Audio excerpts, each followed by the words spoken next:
દૂરથી છે ને પ્રોપર ડિઝાઇન નથી દેખાતી એની. ચાલો નજીકથી દેખાણું તો જો આમ તો તડકો જ છે પણ વળી વાદળ જો એડીનિયમનું પ્લાન્ટમાં પણ ઉપર એટલી ધૂળ આવી ગઈ છે મસ્ત ખીલી. આનું નામ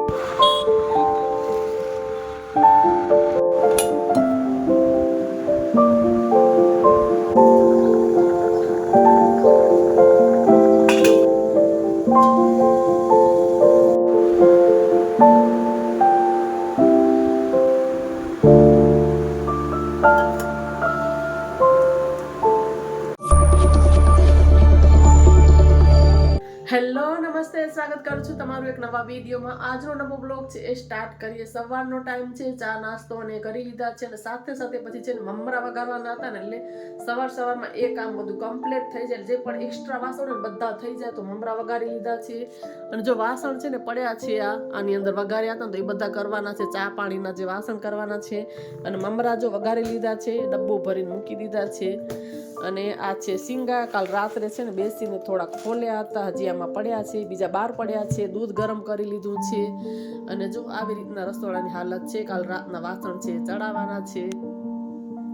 ધીમે ધીમે છે ને કામની શરૂઆત કરી છે. અને જો સોફા અરેન્જ કરી લીધા છે અને બેડરૂમમાં છે ને આજે બેડશીટ છે ને ચેન્જ કરવાની છે. 3-4 દિવસ થઈ ગયા છે બેડશીટ ચેન્જ નથી કરી તો જો આ છે ને આજ કાઢવાની છે. એટલે ધીમે ધીમે છે ને ઘરના કામની શરૂઆત કરીને સાથે સાથે કેવું ચાલો વિડીયો છે ને એ પણ સ્ટાર્ટ કરી દે. અને ચેનલ પર જો નવા હો તો જરૂરથી ચેનલને સબસ્ક્રાઇબ કરજો, વિડીયોને શેર કરજો. ચાલો વિડીયોમાં રહેજો કન્ટિન્યુ.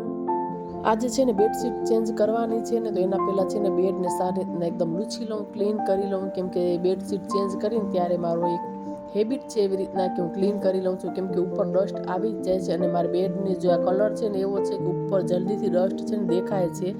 એટલે જ્યારે પણ બેડશીટ ચેન્જ કરું ને ત્યારે એક વખત ઉપરથી સારી રીતે કપડાથી આમ ક્લીન કરી લઉં. જે પણ ડસ્ટ હોય ને એ નીકળી જાય. એટલે જો સારી રીતના એકદમ ક્લીન કરી અને પછી બેડશીટ છે ને એ ચેન્જ કરીશ. અને સાથે સાથે સામેની સાઈડ જે સ્વિચ બોર્ડ છે ને એને પણ મેં ક્લીન કરી લીધો છે. અને જો બેડશીટ છે ને એ ચેન્જ કરી લઈશ.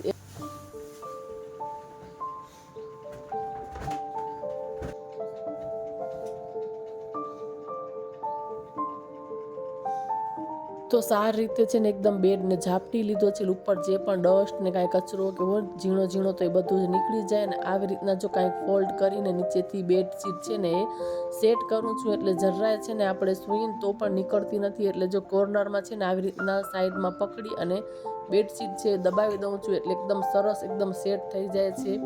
અને જોવામાં બી સારી લાગે છે. તો તમે જોઈ શકો છો એકદમ આમ નીટ એન્ડ ક્લીન જોવામાં દેખાય છે. તો રૂમમાં છે ને એક બેડ એકદમ સારી રીતના થઈ જાય ને તો આખો રૂમ ક્લીન લાગે જોવામાં. એટલે સવારમાં પહેલું કામ તો છે ને હું એ જ કરું કે બેડશીટ છે ને સારી રીતના બેડમાં પાથરી દઈને એટલે જોવામાં સરસ લાગે. આખો જ રૂમ એકદમ ઠીકઠાક લાગે. ચાલો રૂમ છે ને એકદમ નીટ એન્ડ ક્લીન થઈ ગયો છે, સાફ કરી લીધો છે. અને હવે છે ને અહીંયા હોલમાં છે ને ઝાડુ કાઢવાનું છે. અંદર થઈ ગયું છે. આ છે ને મેં ચાદર લીધી છે. એટલે તમે આની અંદરથી ઘણી બધી વસ્તુ કરાવી શકો. કુર્તી કરાવી શકો. આ છે તમે ઓઢવામાં યુઝ કરી શકો ગરમીમાં. તો ચાલો તમને દેખાડું. અમે બધાએ લીધી છે. અમુક આમાંથી કુર્તી કરાવવાના છે, અમુક ગરમીમાં ઓઢવા માટે યુઝ કરશે શોલની જેમ, અમુક બેડશીટની. આમ તો આ સિંગલ બેડની ચાદર છે. ચાલો તમને દેખાડું. તો આ છે ને કાલ લીધી છે, ડબલ જોટો છે એટલે સિંગલ બે ચાદર છે. અને અજરક પ્રિન્ટ છે. એટલે આમાંથી અમારી કોલોનીમાં બધે લીધા છે ને ઘણા આમાંથી કુર્તી કરાવશે. એટલે ડિઝાઇન તમે જો બહુ સરસ છે આમ. એટલે કુર્તી પણ થઈ શકે. તમે બેડશીટમાં સિંગલ બેડમાં ચાદર આમ પાથરી શકો, ઓઢવામાં પણ યુઝ કરી શકીએ એમ. તો જો આવી કંઈક ડિઝાઇન છે અજરક પ્રિન્ટની. જેમ કે સાડી કેમ આવે છે એવી રીતની ડિઝાઇન છે. એટલે જો આ બે ચાદર છે, વચ્ચેથી કટ કરવી પડશે. જો આવી રીતના છે ને એટલે અહીંયા વચ્ચેથી છે ને કટ કરવી પડશે. અને અજરક પ્રિન્ટ છે, બહુ જ સરસ લાગે છે. તો ચાલો છે ને હું વચ્ચેથી કટ કરી લઈશ. એટલે હું તો આને છે ને બેડ ઉપર પાથરવામાં ને એક છે ને ઓઢવામાં એકદમ પતલી છે ને એટલે ગરમીમાં બહુ મજા આવે ઓઢવાની. અહીંયા વચ્ચેથી છે ને કટ કરી લઈશ. અને કેમ કે બે ચાદર છે ને એટલે વચ્ચેથી કરી લઈશ હું કટ.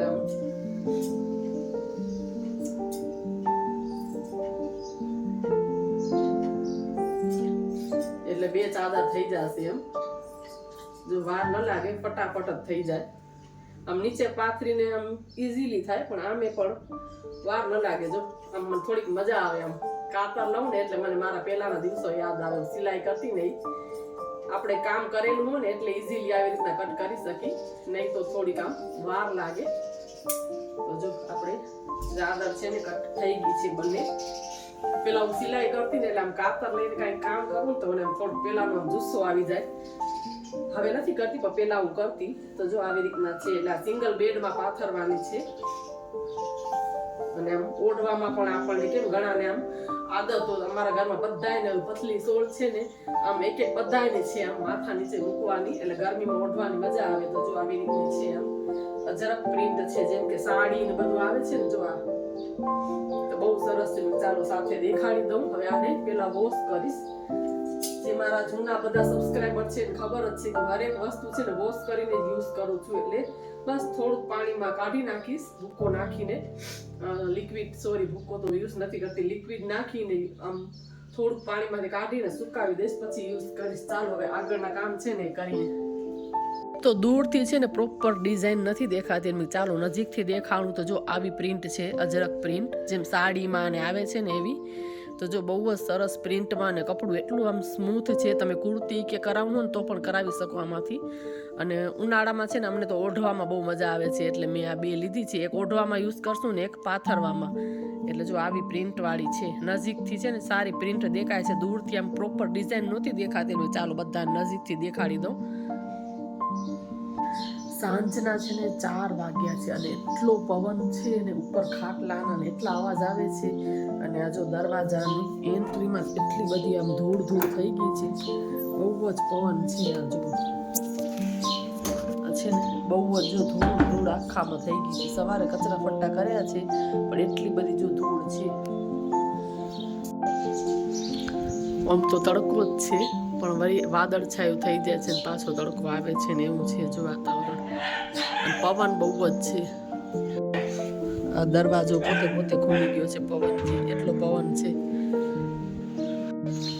આ ખાટલો છે ને આમ પવનમાં બહુ જ પછડાય છે. ચાલો સરખું મૂકી દઉં. જેવો પવન આવે ને એટલે આમ જોશથી પછડાય છે.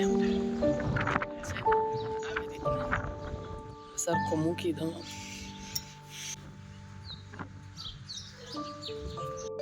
જો એડિનિયમનું પ્લાન્ટમાં પણ ઉપર એટલી ધૂળ આવી ગઈ છે અને મસ્ત ખીલ્યું છે ગુલાબ જેવું. બીજા જો આમાં છે, આનું નામ શું છે હું ભૂલી ગઈ છું. અને આ જો ગુલાબ સુકાઈ ગયું, ખબર નહીં, ગુલાબ મારી પાસે થતા જ નથી. ઘણો ટાઈમથી નથી લેતી પણ હમણાં વળી 2 રોપા મંગાવ્યા હતા. આમ ખીલ્યું હતું, આમ ગ્રો પણ કરવા માંડી હતી પણ ખબર નહીં પાછું કેમ કડી બધી સુકાઈ ગયા જો. અને આ પણ સુકાઈ ગયું.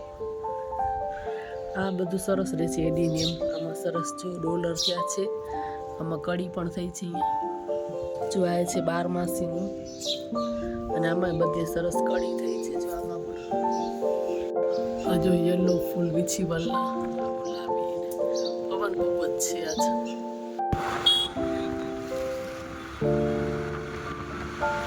પછી છે ને થોડું કામ હતું એટલે બહાર ચાલી ગઈ હતી. ચાલ થોડું કામ છે કમ્પ્લીટ થઈ જાય, પાછી રિટર્ન આવી ગઈ છું. અને આજે બનાવવાના છે થેપલા. પણ મારા દીકરાને થોડીક ઇડલી ખાવી હતી ને એટલે સવારે છે ને આથો દઈ દીધો. એટલે જે 2 બાજુ ઇડલી છે ને મૂકી દીધી છે થવા માટે. હજી તડકો પણ થોડો આવે છે. અહીંયા દહીં જમાવીને મૂક્યું છે અને આ બાજુ જો સ્ટેન્ડ છે ને એ પણ કાઢીને મૂક્યા છે. એટલે જો અહીંયા કંઈ ઇડલી થવા માટે મૂકી છે. એટલે ગરમા ગરમ ઇડલી છે ને બનાવી દઈશ. અને ગ્રીન ચટણીની સાથે ખાસે દાળ ઓછી ખાય છે એટલે અમને આ થેપલા ખાવાના છે. જો બધી વસ્તુ નાખી છે, મીઠું, કાશ્મીરી લાલ મરચું, સાદું મરચું, પછી તલ નાખ્યા છે, ધાણા પાવડર, જીરું ને હળદર, મીઠું સ્વાદ પ્રમાણે, લીલા ધાણા અને બધી વસ્તુ નાખીને દહીંથી છે ને લોટ બાંધું છું. તો તેલનું મોણ નાખીને ઓલે થેપલા એટલા સરસ પોચા થાય છે. તમને ક્યાંય ટ્રાવેલિંગમાં પણ લઈ જવા હોય ને તો જરાય કડક નથી થતા, એકદમ રૂ જેવા પોચા મસ્ત રહે છે થેપલા. તો આવી રીતે હું લોટ બાંધું છું. ચાલો તમારી સાથે શેર કરું. અને ગ્રીન ચટણી કરવાની છે ને તો એ પણ સરસ મજાની ચટણી બની ગઈ છે. એટલે ઇડલી સાથે છે ને મારો દીકરો ખાવાનો છે ને અમે લોકો ખાશું થેપલા. તો આવી રીતના અલગ અલગ ક્યારેક બની જતું હોય છે. તો જો હવે વાસણ પણ કરવાના છે કેમ કે હમણાં ચટણી કરીને તો એમને બધા વાસણ ને બધું પડ્યું છે. અને મસ્ત મજાની જો ઇડલી છે ને એ પણ બની ગઈ છે.